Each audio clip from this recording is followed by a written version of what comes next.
I was born here in Malaysia, and we're at the Red Garden in Penang, where it's a hawker center where we have all sorts of food in all these different places. Now, what's really cool about Malaysia is that we can actually pay using a QR code. So I've ordered this, which is a giant oyster omelette for 30 bucks. I'm going to show you how to pay. Okay, so I'll scan the code, $30. Pay now. And we're done. Okay, thank you very much. That's it, very easy.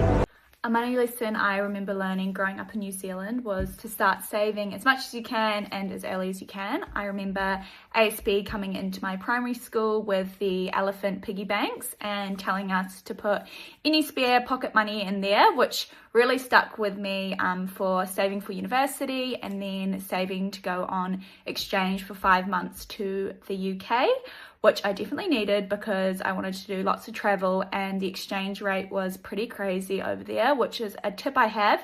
If you're moving to the UK, make sure you're aware of the exchange conversion so you don't get caught out spending £4 on a coffee, which converts back to 9 New Zealand dollars.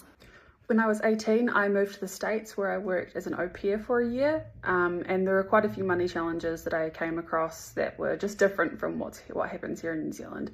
The first was the income tax. So because of the job that I was doing, I had to do my taxes myself, which I had never done before, and I had to do them right. Compared to here at home where it's all done automatically every week for you. So that took some getting used to. The second was tipping culture. I know it's how a lot of people in the States, it's their main source of income. So I really wanted to make sure I got that right.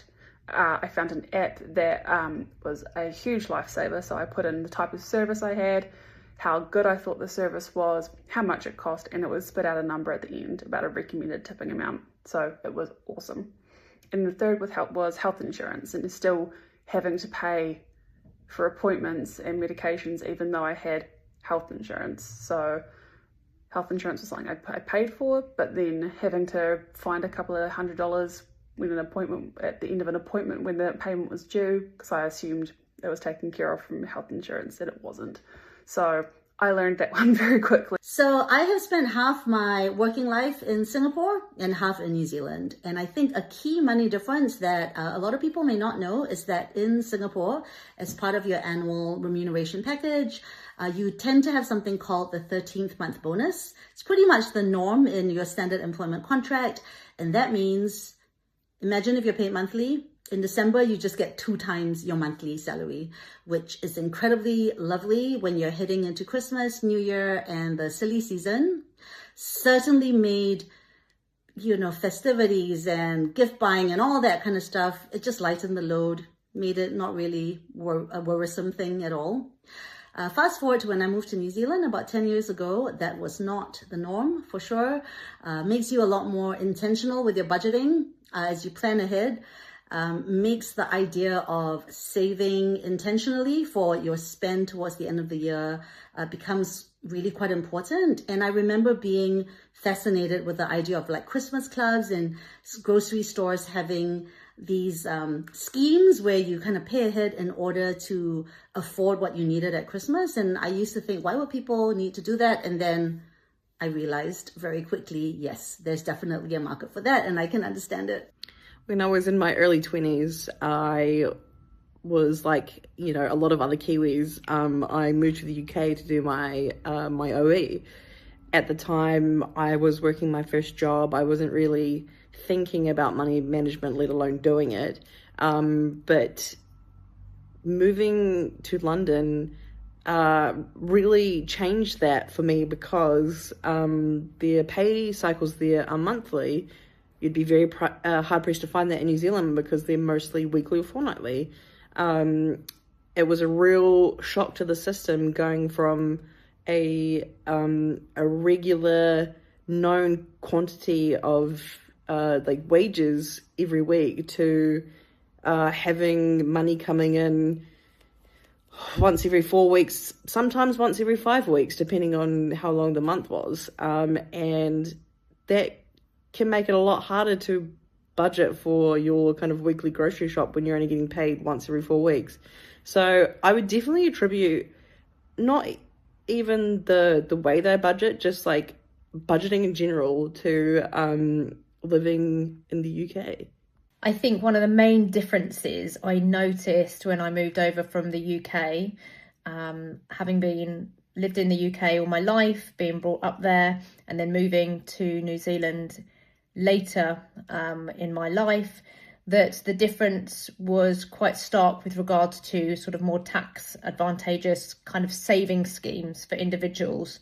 So in the UK, you have the pensions, you have ISAs, you have SIPs, all of that kind of freedom there to be able to manage your savings without being taxed. Whereas in New Zealand, I guess there's just limited options. You have the Kiwi Saver, and you have a few big names to kind of choose from there, and then a few funds within that. But ultimately, that's kind of it. Everything else is taxed. Whereas, like I say, in the UK, you've definitely got more choice with regards to not being taxed on some of your savings. I spent most of my childhood in Denmark before my family moved to New Zealand in my early teens. And I noticed quite a stark difference between two countries and how people relate to secondhand goods and especially thrifting. Growing up in Denmark, no one seemed to buy secondhand goods, and thrifting just didn't seem to be a thing.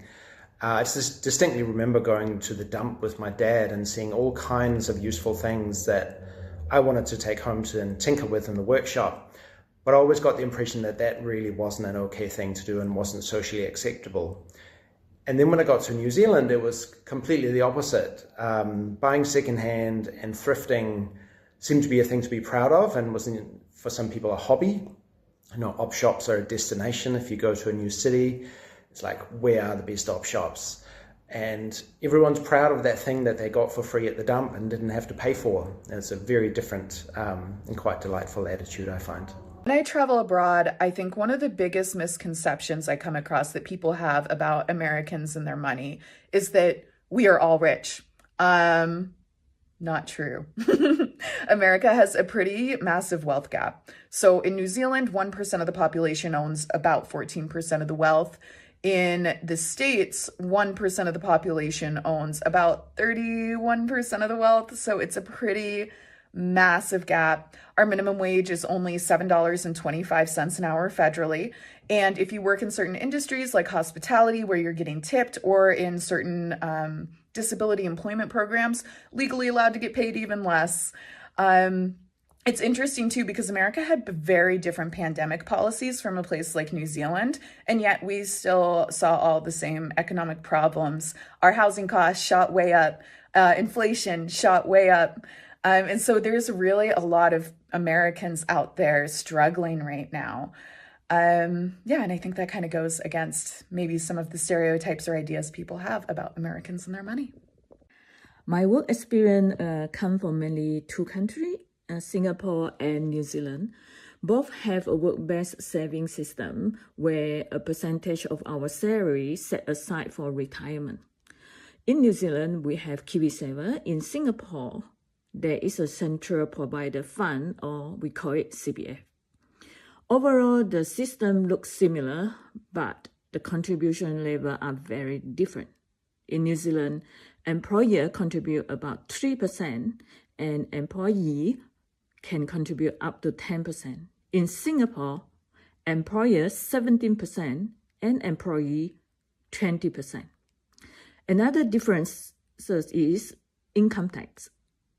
Singapore income tax generally lower than in New Zealand. So what does it mean in my life? After doing some rough calculation, a few things stand out. It means Kiwi take home money lesser than Singaporean. Kiwi save less than Singaporean. At the same time, the cost of living in New Zealand is higher and the tax rate is higher too. So yes, it sounds like we are pretty poor in New Zealand. Why it is this way? So there are many reasons. I think primary reason is the geographical location of New Zealand, which is pretty far from everyone else, when Singapore is sitting in the center of global trade. But even though money actually shape a big part of our life, it is not everything. For me, I find something here in New Zealand that I couldn't measure in my spreadsheet, where New Zealand matched my mental model better, and I find peace here. But I need to accept that I'm not going to be rich in New Zealand.